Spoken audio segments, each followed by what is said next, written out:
But now let's bring on the host of the Clipper pregame, postgame, halftime show, the Saltier, Adam Oslin. Hello, Adam. What's good, guys? Good to see you guys. Rough couple of days, but good to be with you. Double A. I'm you here. All right, man? I'm good. You are here. I'm here. Yeah? Clippers Okay. are 4-4, you know. They're hanging in there, treading water. Lakers now 4-4 after getting off to a hot start. 4-4, but are we is that a good 4-4, a mediocre 4-4, or a scary 4-4? What kind of 4-4 are we talking about for both teams, Adam? I think with the Lakers, it's disappointing because they started off 3-0. And now injuries are creeping up. Some of the same bad habits from last year's are showing themselves. I mean, the loss to Phoenix where you're up 18, and then the loss on the road to Detroit, those are bad losses. And that's where they've always struggled on the road the last couple of seasons, and they're right back to those bad habits. And J.J. Redick dropping the mic because he's upset. I think with Redick right now, he's getting a taste of it's not just about scheme, it's not just about strategy. It is about keeping guys motivated with effort each and every night, where I think he's a little bit surprised by that. Because he feels like that should be the baseline. They have to play hard. And so he takes a shot at the rest of the guys saying LeBron's almost 40, and he's playing hard out there. What's wrong with the rest of you?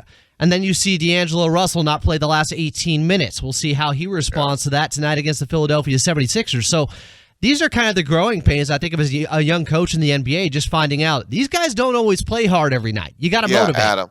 Adam, more so in the NBA than any other professional sports league. And I've heard this from, some current guys and some retired guys that have been retired for a while and some retired guys that have just retired, that the NBA is in I don't know what you call it, but they're in a situation right now where guys that just don't care enough. Guys don't necessarily work as hard.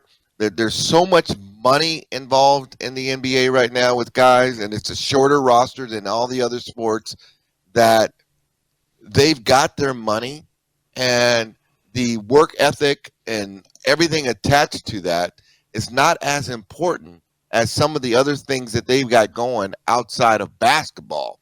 And it feels like that is starting to become more and more of a problem if you don't have the right environment as a franchise and as an organization. It's not going to help you, and it's going to nip you in the bud, and it's going to be a situation where it gets worse. But from a player standpoint, it is like the players are running everything, as opposed to the coach. And J.J. Redick, I think, is feeling that because it's a different time from when he played. Player empowerment era. Yes. Was that Brad? Let me say this. So D'Angelo Russell makes like $18 million, I think, this year, right? Yeah. Okay. And D'Angelo Russell is exactly D'Angelo Russell. Exactly. And really, if you break it down from when he first came here, he's a little better than he was then, because then his attitude was just awful. And he had this incredible sense of entitlement. All the talent in the world, moments of incredible brilliance, but then not so much. So now he sits again, doing the exact same thing. Let's not make excuses for him anymore. There are none. This is who he is. Maybe he's up, maybe he's down. Maybe he's good, maybe he's not. That guy's making $18 million a year. All right, when you're making that kind of money to either be good, bad, have an attitude, don't have an attitude. Guaranteed. Yeah. When you've got that money, what do you care ultimately? You only care when people get on you. And if they get on you enough, then maybe you play the way you can. You exert that effort. I think it's an incredible sense of entitlement. And when you are paying 24, 25-year-olds who really have not had to do much but play basketball, all of a sudden they make $80 million? They haven't gone through it. They're not Michael Jordan. They're not Kobe Bryant. They're not LeBron James. They're not guys that have sacrificed and busted their ass and worked every day. Yeah. They've been given an enormous paycheck early. I wouldn't say just because they aren't as good as those guys doesn't mean they haven't maximized their abilities and put in the work. These guys are grinders. I mean, if you look at a lot of the data some of them. If you look at a lot of the data and what the doctors are saying, why there's so many guys injured nowadays, it's because they go into specialized sports at such a young age, trying to get that lottery ticket, trying to get to the league, and trying to make millions. And they do grind. and playing every day and the AAU ball stuff. People talk about the friendship part of it, but they're playing year-round. Guys back in the day were not playing year-round. Michael Jordan's agent said he didn't pick up a basketball till September. He'd go off in the offseason and just play golf. Like, it is different. The level of competition is different to get to the league. Now, you can say, are they resting on their laurels now? I don't know. D'Angelo Russell is just like this. He's an offensive guy. What he does isn't defense. We've known this his entire career, and J.J. Redick's trying to set a tone now. You give up that wide-open three early in the third quarter, and I'm going to bench you the rest of the game because we've talked about this over and over again. He shouldn't be on the roster. And, Adam, let me ask you this. What is the bottom line here? These guys play AAU ball, and they work their whole life. They want to get to the league. They want to get to the league. By the way, when they get to the league, none of them are any good. It's almost like, half the guys get to the league, and it's like, okay, I got my contract. I'm good. That's it, Rodney. See, good. My point is this. They want to get paid. They're not going to be what they are. They're not what they're going to be. Yeah, can they play? Sure, but they're not going to have an enormous impact unless you're Wembanyama or a great rookie of the year, and those are few and far between. I think this is a bit of an oversimplification. I don't think so at all. These guys frankly. work their asses off. Go talk to the guys in the G League. To get paid. And how many of them show greatness in the playoffs still? That's not just about getting paid. That's about performing under the bright lights. Come on now. You think Anthony Edwards is resting on his laurels because he got paid? No, we're not saying that. He's not. There's plenty of guys. Okay, look at a guy on his team like Jaden McDaniels. Do you know who that is? He got paid. He still plays his ass off. There's plenty of guys like that aren't. To Rodney's point, and I think it's valid, to Rodney's point, it seems a certain way. It seems that's the feeling. It's not every single person, but I think from the totality and the 30,000-foot view, Rodney, I actually think you're right.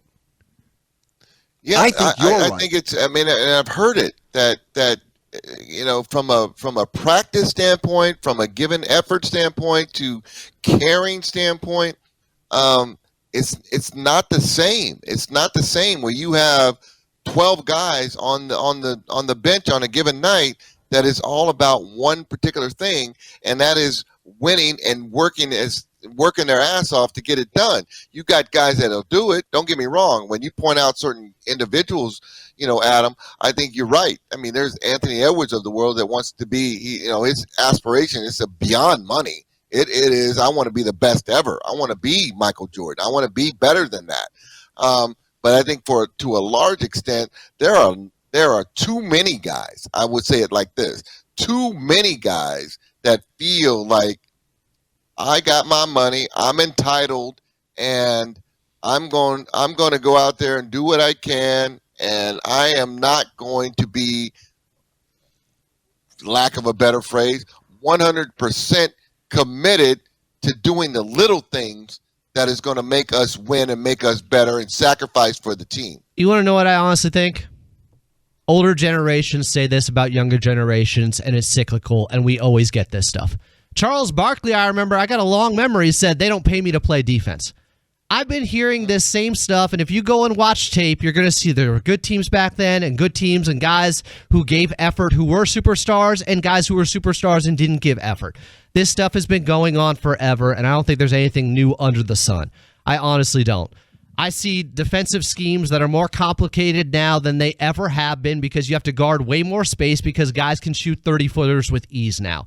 I don't think it's as simple as guys don't care anymore. I think there are some guys that don't care, just like there were guys back in the day that didn't care when they got paid, and there's nothing new.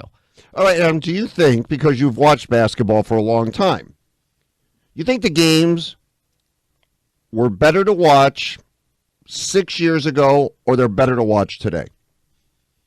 I think the aesthetics of the game, its beauty is in the eye of the beholder. It is up to each subject. It is subjective. For me, I like a little bit more variety in my game. I can understand where people are saying that there's too much three-point shooting out there. But I know why they're doing it. It's smart. Guess who just won the championship? The team that attempted the most threes in the league. And we see it all the time now. The Boston Celtics. Now, they were still an elite defense, just like Golden State was when they were winning. People don't realize how good they were on the defensive end. It wasn't just hot shooting and three-point shooting. But what is defense, Adam? What is defense? What is defense? That is effort. that is commitment, that is doing that is being unselfish, right? But And so, to that point, it doesn't feel like the modern NBA, at least from a majority standpoint, is committed to that, as opposed to getting mine. And I'm going to get mine, but I'm not going to be committed to the team philosophy of let's win any way we can. So there weren't any malcontents back in the day. No, it's only I'm saying nowadays. No. I'm not going to do an absolute and say there were none, because there certainly was. You think there's a higher percentage of those guys because of the salaries and because of the committed money, and that everything is guaranteed. That it's not a requirement. Pat Riley could bench somebody and shut down their career if they didn't give effort. I mean, the Pat Riley coaching wise of that age, Popovich may be the only one left that can kind of do that. Maybe Steve Kerr a little bit, but there's not many of those coaches that have that power to be able to discipline their guys in a way that you don't play defense, you don't play. I don't know. I saw Monty Williams not playing. DeAndre Ayton in a game 7. Monty Williams now. I saw him not. He's getting paid school. because he went to Detroit and got $80 million and then got fired after a season because, I don't know, he stopped caring. So I guess it goes both ways sometimes. He stopped caring, or you think he couldn't get the guys to care? I think there were some very interesting decisions that he made there, and a lot of people feel like he checked out after he got his $80 million and got all that money from Detroit. But how did he check out? I want to hear this. His rotations were not out there to optimize lineups, it seemed like at times. He wasn't playing the best guys to win games. That's part of the story with that. Ask Rob Parker, Detroit guy, if you want more on the situation with Monty Williams, I guess. But I'm just saying this stuff happens. I mean, I can give examples, just as I just did with DeAndre Ayton getting benched because he didn't have the right attitude. And now he's up in Portland. Like, it still happens. You don't have to be Pat Riley to do this. We're talking about J.J. Redick doing it in his 8th game as a head coach to D'Angelo Russell. It still happens. It may, if you want to say there's more malcontents at a higher percentage now, maybe. I don't know if it's provable, but I would say for the most part, things are the same as they ever were. There were guaranteed contracts in the 90s and 80s too. I mean, what are we talking about? Guaranteed contracts have been around forever. Yeah, they have, but guaranteed contracts to the tone of life-changing, generational type of contracts were not there. With inflation, Jordan was making $30 million in the 90s. Put inflation in. How much is that? But the Jordan era, that was completely different than what we're looking at right now, Adam. And in what way? You can't. And in a lot of ways. First of all, it was more of a team aspect. And if you look at Steve Kerr and the way he coaches now, and talking about his players now as opposed to where the Bulls were in the 90s and the way Phil Jackson handled certain things. Yes, he let Dennis Rodman go to Vegas and he let Dennis Rodman do his thing. But at the end of the day, it was completely about the team.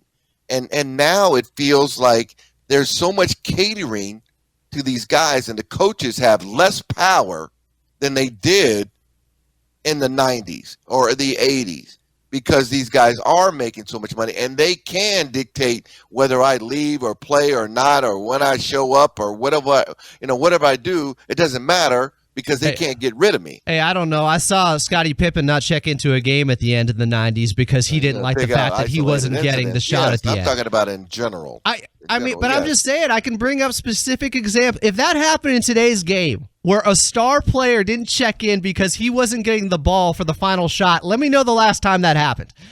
It was Scottie Pippen. It goes to practice, Adam. It goes to practicing. It goes to the commitment and the offseason. It goes to a lot of different things that is different than was back in the 90s and 80s. And I'm trying to be an old head and go, oh my God, the way we used to do it back in the day is different. I'm hearing this from current guys. I'm hearing this from current guys that have just left the league, that that certain guys, the commitment to the team and to winning is not what it once was. I just feel like everybody wanted to celebrate the era when they were in their prime. Everybody has a little bit of that golden age syndrome to them. I have it too.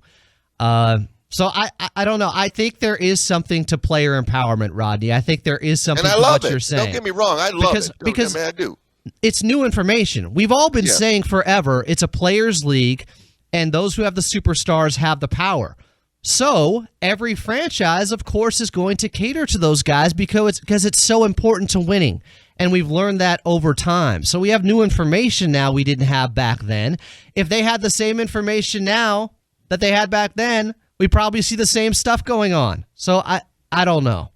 I don't take that as the league has completely changed. There are still guys out there sacrificing. There are still guys out there playing basketball the right way.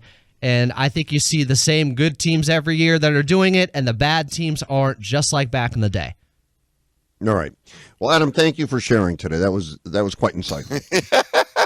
Yeah. Wait. Guys, those clouds up against you that you're yelling, up above you that you're yelling at, I don't know. It may start raining soon. With Adam. Jesus, Adam, normally I think you're right. Today I think you're wrong. Well, you made a hell of a case, Fred, just saying I'm wrong and not actually backing it up, but okay. Adam, where do the Clippers go from here, Adam? Where do the Clippers go from here? Yeah. Well, they're going to Sacramento tonight, and hey, look, I heard you guys yesterday, and I thought you made some great points. They still don't have Kawhi Leonard. They're still struggling. But 4-4 is about where they should be, right? 4-4 is about where they should be without Kawhi Leonard. I said the first 10 games, if they're 5-5 and they're treading water, we're okay. They can move forward from that. They're a very good defensive team. They struggle at times on offense. But you see that game against Paul George and the Philadelphia 76ers. Oh, yeah. And Norman Powell's going off. And he gets 25 points. And he's averaging 25 on shooting 53% from the floor right now. And it's just like, well, if they can get enough from their guys offensively with their defense and the way they've leaned into that defensive identity, they're in games. It's funny. Their defense keeps them in every game. Their offense keeps the opposition in every game because they're just not that good on that end. They don't have enough high-end talent offensively. Yeah. But I think they do have a direction. Kevin referenced that article from Sam Amick and where this franchise could be moving forward. It's about flexibility. It's about being competitive and then having that flexibility with the cap situation and staying opportunistic for any time, I don't know, a disgruntled superstar or one of these young players we've been talking about that doesn't like the situation they're in, tries to flex and use that player empowerment, and the Clippers can jump on an opportunity like that. So I think they're actually in a really good spot where over the next couple of years, they're going to have a lot of money to play with because they didn't double down with Paul George and go all in with him, Fred. So at the end of the day, to let you go, Adam, the Paul George move not to sign him for what he wanted, actually, will ultimately be a good deal. I think I'd rather have a guy like Norman Powell making $20 million over the next 2 seasons, and if he can put up over 20 points per game, and I think he's capable of that, than having Paul George making over $50 million for the next 4 seasons and having them over the second apron where you're all in to a point where you can't make moves on the margins at all. And you better win a championship, and we still don't know where Kawhi's health is at, and that's so disappointing because they can't – if you re-sign Paul George – and Kawhi's still hurt, you're still not a contender, right? Right. So, you can re-sign Paul George all you want. It's still dependent on the health of Kawhi Leonard and if he is going to be available. He's the hammer. He's the guy you need in a playoff series. So, just having Paul George and James Harden obviously wasn't enough. They got beat by Dallas in that first round. So, it really comes down to the health of Kawhi Leonard, and we don't know when he's playing again, hopefully sooner than later. All right, Adam. Hey, bringing it always. Was that fair, Fred? Big time.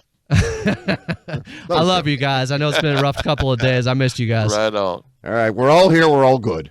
All right, boys.